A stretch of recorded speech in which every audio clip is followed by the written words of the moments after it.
तो रजत ने बोला था कल को, अब करण के साथ भी चल रहा है, अविनाश के साथ भी हुआ है कि मुस्कान कुछ नहीं करती, वो सच में घर में कुछ नहीं करती है भैया। कसम, जो थोड़ी बहुत हाई हेलो था ना जो सोशल मीडिया पे होता, बस उसी चक्कर में, चाहत के प्यार में हम इतने गिरे कि सीधा जेल में पड़े। क्या कहेंगी हेमा जी अब? और ये बताइए बाहर आने के बाद में कैसा फील कर रही हैं?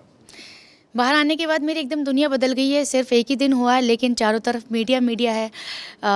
इस हेमा को कोई जानता भी नहीं था, लेकिन सिर्फ 12 दिनों में बिग बॉस ने मेरी ज़िंदगी बदल गई। मैं जितना थैंक यू बोलूँ उतना कम है। आज एक एक शब्द की मेरी वैल्यू है, मीनिंग है और स्टैंडर्ड थोड़ा सा लाइक लोग बोल रहे हैं हेमा जी अब तो आप स्टार बन गई। हालांकि इस चीज़ में मैं बिलीव नहीं करती, क्योंकि मेरे को अच्छा इंसान बने रहने की हमेशा कोशिश है, आखिरी सांस तक रहेगी।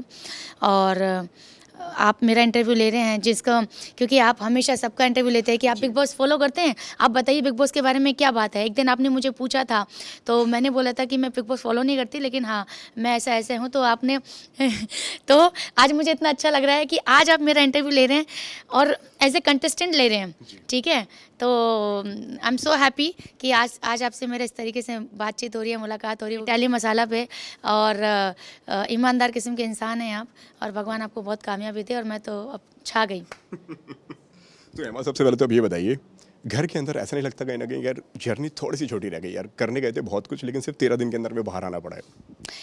ये मैं सच बताऊं, ये आप लोग ना मुझे बोल बोल के इसे फील और ज़्यादा करा रहे हो। यार फील सपना होता है लोगों का बिग बॉस करना, लोग सालों साल ट्राई करते हैं तब बिग बॉस में जाते हैं, और अब गई, मौका मिला, उस चीज़ को देख कर आई और ट्रॉफी को हाथ में लगा पाई। देखिए ऐसा मेरा मानना है कि मैं तो 12 दिन रह के आई हूँ। लोग एक दिन 1 घंटा एक दिन जाके आते तो भी बोलते हैं कि पता नहीं मैंने जीवन में क्या कर लिया। मैं पूरे 12 दिन रह के आई हूँ, कंटेस्टेंट की लिस्ट में मैं शामिल हो चुकी हूँ, हिस्ट्री मेरी बन गई है। सलमान जी के साथ स्टेज मैंने शेयर किया है, मैंने अच्छा खेला, किसी को हर्ट नहीं किया, ओवर एक्टिंग नहीं की, दोगलापन नहीं दिखाया, पूरी तरीके से इमोशनली फ़नी वे में मेरी रियल चीज़ों की वजह से, डांस की वजह से, एक्शन, लास्ट में एक्शन भी मैंने कर दिया। तो मैंने जो मेरा पूरा पैकेज जिस तरीके से मुझे लिया गया था कि वायरल भाभी फुल पैकेज धमाका है, तो वो मैंने सारी चीज़ें की हैं जगह जगह। तो मैंने डिसअपॉइंट नहीं किया है। जर्नी थोड़ी छोटी रही है बट आई पूरी हैप्पी फेस के साथ हूँ। लोगों ने दिल खोल के मुझे प्यार दिया, नॉमिनेट नहीं किया, टारगेट नहीं किया, ये नहीं सोचा है कि ये क्यों आई है, ये आना डिज़र्व नहीं करती है। अब मेरी जीत ये है कि हेमा बाहर आना डिज़र्व नहीं करती है। घर के जब मैं अंदर थी हर कोई बोल रहा था कि ये डिज़र्व करती है घर के अंदर आना, तो आई थिंक ये मेरे लिए बहुत अचीवमेंट की बात है कि जब मैं बाहर आई हूँ तो लोग एक्सेप्ट नहीं कर पा रहे कि हेमा जी बाहर क्यों हैं।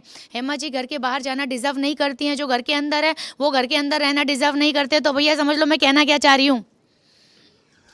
कहीं ना कहीं चाँद के साथ में दोस्ती भारी पड़ गई आपको?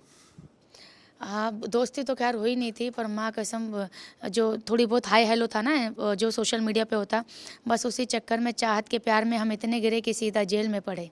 क्या बातें हुई थी आप दोनों की बाहर से पहले कि अंदर जाएंगे, मिलकर खेलेंगे, अच्छा खेलेंगे? ये सब नहीं था। मुझे वो सोशल मीडिया पे फॉलो करती थी, वो मेरा सोशल वर्क जो मैं करती हूँ, वो मेरी फ़ैन थी एक तरीके से कि हेमा दीदी आप बहुत अच्छा काम करती हैं, आप मेरे सेट पे आए। इसने मुझे बुलाया था बट मैं कभी नहीं गई। और ये बात जो मैं आपको बता रही हूँ 2023 की बता रही हूँ कि ठीक है वो अपना काम करिए, मैं अपना काम कर रही हूँ। मुझे खुशी तो हुई थी कि चलो टीवी एक्ट्रेस है और उसको she is appreciating my work और इन्वाइट कर रही है कि मेरा सेट है।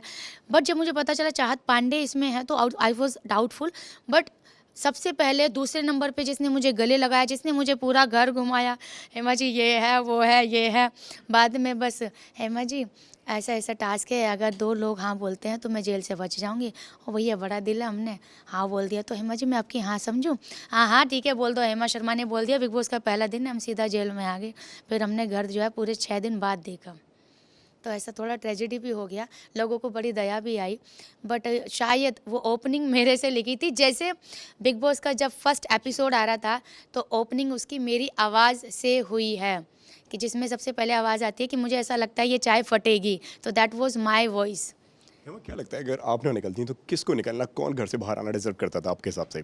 वैसे तो देखिए दुनिया बात कर रही है, मैं बात करूंगी तो शायद बातें कुछ ज़्यादा हो जाएंगी, पर फिर भी जब आप पूछ रहे हो, देखिए सीधी सी बात है, घर में भी जो लोग बोल रहे हैं कि मुस्कान कुछ नहीं करती, वो सच में घर में कुछ नहीं करती है भैया। वो बैठी रहती है, उसको पूछा जाता है, जब 10 लोगों का ओपिनियन हो जाता है तब उसका नाम लेके स्पेशली टारगेट करके बोला जाता है, अच्छा मुस्कान इसमें आपका क्या कहना है, आप अपना ओपिनियन दो। तो फिर वो बोलती है हाँ, बात तो सही कह रहे हो आप। उसने ऐसा नहीं कहा था, ये उसका ओपिनियन होता है। उसके अलावा वो मेकअप बहुत अच्छा कर लेती है, उसके अलावा स्टाइलिश उनकी बहुत गज़ब की अच्छे कपड़े पहना रही है उनको, लेकिन काश स्टाइलिश थोड़ा-सा ऐसा बैटरी भी लगा के दे देती। हालाँकि बिग बॉस माइक में बैटरी लगाते हैं, लेकिन बराबर काम नहीं कर रही है। और बग्गा जी, वो एक ही ज़ोन में हैं जब से मेरे काफ़ी वेरिएशन देखे गए हैं। I did dance also, I did action also, fight also, comedy also, but वो बग्गा जी जिस वे में गए थे, वो उसी ज़ोन में हैं कि जहाँ रहो, खुश रहो और जितना मिलता है उसी में खुश रहो। ये उनका स्टाइल जेल में था, जेल के बाहर भी सेम है। बिग बॉस में ना सबको ऐसा लगता है, इवन बिग बॉस को भी ऐसा लगता है कि कई सारे घर वाले जो हैं वो विवियन से डरते हैं। What's your take on it? क्या आपको भी ऐसा लगता है कि सब लोग डरते हैं विवियन से? ये जो है ना कि वो बिग बॉस के लाडले हैं, कलर्स के लाडले हैं, जब ये बोला जाता है ना तो हमारे जैसे लोग माइंड में एक इमेज बना लेते हैं। अच्छा यार, इसको साथ बना के रखे क्या कुछ फ़ायदा होगा, और इसको तो कुछ बोल भी नहीं सकते क्योंकि जाना माना चेहरा है इंडस्ट्री का, टेलीविज़न का। और जब हमको पहले दिन ही ये डिक्लेयर कर दिया कि ये कलर्स के लाडले हैं और टॉप 2 के कंटेस्टेंट हैं ये, तो उसके बाद हमारे जैसे लोगों का तो कॉन्फिडेंस वैसे ठाए ठाए ठुस ठुस हो गया कि हम क्या करेंगे यहाँ पे, हम क्या जेल में रहने के लिए आए, तो चले गए भैया। तो लेकिन ये जो है, जो डर है, ये डे बाय डे निकल जाएगा। जब उनका भी रियल फेस नज़र आएगा ना, तो फिर क्या होगा कि जैसे रजत ने बोल दिया था कि उंगली किसको दिखा रहे हो, ठीक है? तो आज उस दिन रजत ने बोला था, कल को अब करण के साथ भी चल रहा है, अविनाश के साथ भी हुआ है, अब भैया चाहत के साथ भी हुआ है। तो बताइए डर कौन रहा है? हम डर नहीं रहे थे, हम इज्जत कर रहे थे, क्योंकि वो हमको जीजी बोल रहे थे, हम उनको भैया बोल रहे थे। जब मेरी बात आई तो मैंने भी उनको बोला कि आप भैया, अगर चावल की बात नहीं थी और आपको अविनाश ने मुझे बात कराना था तो आपको पहले मुझे बोलना चाहिए था, वो मैंने बोला था। तो उसमें भी उनको लगा था कि जीजी की भी आज आवाज़ निकली है। तो जीजी ने बोला आप मुझे बता रहे हो, समझा रहे हो? मैंने कहा जो समझना है समझ लो। क्या आपको भी ऐसा लगता है कि करणवीर कहीं ना कहीं थोड़े से इनसिक्योर हैं विवियन से? थोड़ा-सा करण का थोड़ा-सा मुझे इनसिक्योरिटी बहुत ज़्यादा नज़र आ रही है, क्योंकि वो सेकंड वीक में नॉमिनेट होते हैं, तो वो फ्यूचर लिस्ट में, विश में बिग बॉस को बोलते हैं कि मेरा नॉमिनेशन से नाम हटा दिया जाए। तो इतने बड़ा चेहरा होने के बावजूद इतनी इतनी इतनी इनसिक्योरिटी मुझे लगता है ठीक नहीं है। थोड़ा-सा तो रिस्क लेना चाहिए, जैसे मैंने लिया, मेरे पास भी था, बट मैंने नहीं बोला ये कि मेरा नॉमिनेशन से नाम हटा दो। मुस्कान ने भी वही बोला, ठीक है? तो वैसे घर के अंदर बोलना, अरे नॉमिनेशन से नहीं डरते हम यार, कोई डर, किसी बात का डर नहीं है, लेकिन वो दिखता है। तो आई थिंक इतना बड़ा नाम होके खतरों के खिलाड़ी जीत के भी अगर आप नॉमिनेशन से सेकंड वीक में डर जाते हो, तो मुझे लगता है कि कुछ तो इनसिक्योरिटी, थोड़ा डर चल रहा है उसके मन में कि भैया जो है, जो बच्चे थे वो बड़े हो रहे हैं धीरे धीरे, पत्ता साफ ना हो जाए। कहीं ना कहीं आपको ऐसा लगता है कि अविनाश जो है कहीं ना कहीं ईशा और एलिस का कहीं ना कहीं इस्तेमाल करते हुए नजर आ रहे हैं, यहाँ पे उनकी आड़ में गेम खेल रहे हैं? जिस तरह से उनका जाने की जब उनकी बात चली तो वो बहुत ज़्यादा इमोशनल हो गए, रोने धोने लगे। फिर जेल के बाहर एक सोफ़ा उन्होंने बैठा रखा है, वहाँ पे एक बैठकी चलती है वो वहाँ पे। रजत ने बैठाया था, वो रजत ने खुन्नस में बैठाया था कि हम यहाँ बैठेंगे, इसका जीना आराम करेंगे, लेकिन वो उल्टा ही हो गया। उस पे वो दोनों बेटियाँ ही बैठी हैं, मतलब कि भैया और आसान कर दिया कि हमारे जो बड़े सर हैं वो अंदर है, हम यहीं बैठ के सोफे पे बाकायदा चाय पानी पियेंगे। क्योंकि मेरे राज में ऐसा नहीं था, मेरे राज में ज़मीन पे बैठते थे, मैं भी ज़मीन पे बैठती थी, बाकी सब लोग भी बैठते थे। तो आई थिंक ये सच है, और एक समय ऐसा आएगा जब अविनाश को ईशा के बारे में बोलना पड़ेगा, और बिग बॉस तो ये काम कराते हैं। जैसे अभी देखे ना, आरफीन और रजत के बीच में ही करा दिया है ना। आरफीन खुद बोल रहे हैं कि ये क्या लीडर बनेगा, तो सुबह उठते सो रहा था। तो ये बिग बॉस का घर है भैया, यहाँ कुछ भी हो सकता है।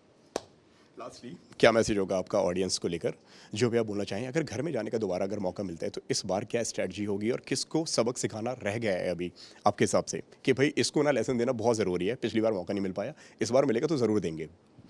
मेरा बस ये कहना है कि अगर मुझे ये गोल्डन अपॉर्चुनिटी वापस से मिलती है, वैसे तो मैं बहुत फीलिंग ब्लेस्ड कि मुझे ये चांस मिला है, सभी को, मैं बिग बॉस को, कलर्स को, वाईकॉम को, बट अगर वापस से ऊपर वाला मेहरबान जनता के सपोर्ट से मैं जाती हूँ, तो इस बार जो मेरा बहुत सॉफ्ट रहा है, मुझे नहीं लगता कि मैं बिल्कुल भी सॉफ्ट रहने वाली हूँ। फिर तो भैया जो आया, जो मैंने एक बार में कांड किया, पता ना हो डेली डेली होने लगे, फिर ज़्यादा ना हो जाए, क्योंकि वो रियल है। मुझे क्या लगा, क्या झगड़ा करना मुझे पसंद नहीं है। लेकिन जब मुझे ज़रूरत पड़ी कि इसका तो बहुत ड्रामा खत्म, इनका तो ड्रामा ख़त्म नहीं हो रहा, भैया मेरी आई बारी, अब मैंने बांधी साड़ी और मैंने बोला भाई मेरी बारी। तो इसलिए अगर सेकंड चांस मिलेगा तो एक डिफरेंट ही एमा मिलेगी, जो साड़ी हमेशा कमर में बंधी हुई होगी, ना कि खुली हुई होगी। और कौन होगा रडार पे? फिर अगर कोई नाम देना हो तो नहीं, फिर तो एक भैया, नाम तो देना पड़ेगा। हाँ, मुझे डर है कि भैया अगर चाहत देख ऐसा ज़्यादा ओवर एक्टिंग ना करना भैया, फिर तो देख मेरे से भी हो जाएगी एक्टिंग, तेरी ओवर होगी, मेरी एक्टिंग होगी, ठीक है? तो फिर तो वोमेन के बीच में हो जाएगा। और आपका भला करे, सारा के साथ भी हो सकता है, क्योंकि उसका भी ना, और रजत के साथ? रजत का तो हाँ 100%, क्योंकि रजत का मेरा पक्का फाइटिंग वाला सीन जमेगा कि भैया तेरा जो है चौड़ा और तसल्ली फलाना ढिंका ते वो अपने जेब में रख, अब आगे में हेमा, अब तेरा मेरा होगा मुकाबला बढ़िया से। Thank you so much Hema ji, बहुत अच्छा लगा आपसे बात करके एंड आई होप आपको भी हमसे बात मुझे करके अच्छा कितना लगा। अच्छा लगा, आप मैं आपको बता नहीं सकती मुझे कितना अच्छा लगा, मैं बता पा रही हूँ, मुझे बहुत अच्छा लगा। क्या बात है, चलिए आपने बोल दिया, हमने मान लिया। Yes, thank you, thank you. Thank you, thank you so much.